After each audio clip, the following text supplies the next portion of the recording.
तिच्या आईला सांगायचं तुमची मुलगी फार बोलते. हिला म्हणाले तू हिच्या घरी जायचं, तिच्या आईला सांगायचं तुमची मुलगी फार बोलते.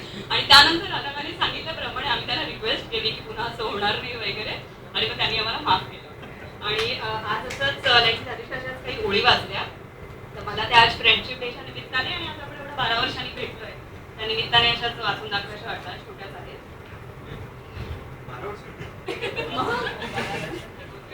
शाळा सुटली पाटी फुटली, पण पाटीवरली नावे नापुसली. वर्षा मागून वर्षे सरली, तरी मैत्रीची ना ती ना गती. मैत्र जीवाचे चहू दिशांना वाट आपुली चोखाळत गेले. अन अचानक मग एकदा समोर येऊन उभे ठाकले. पुन्हा एकदा पाटी जुळली, मैत्री अजूनच ठळक झाली. गणगण गणगण घंटा झाली, पुन्हा एकदा शाळा भरली.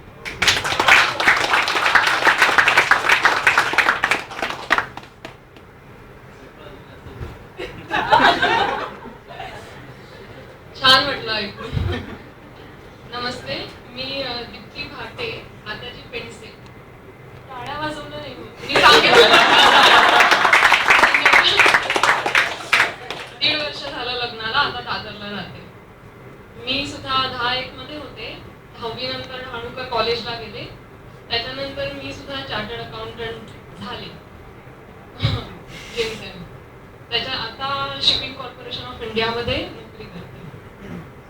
शाळेची आठवण म्हणजे आधीपासून मी गाण्याच्या क्लासला वगैरे जायचे, टिपिकल विजयनगरमध्ये.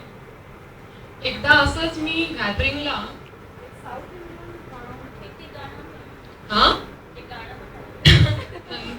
साऊथ इंडियन गाणं गायलं होतं आणि ते कोणीच ऐकलं नाही.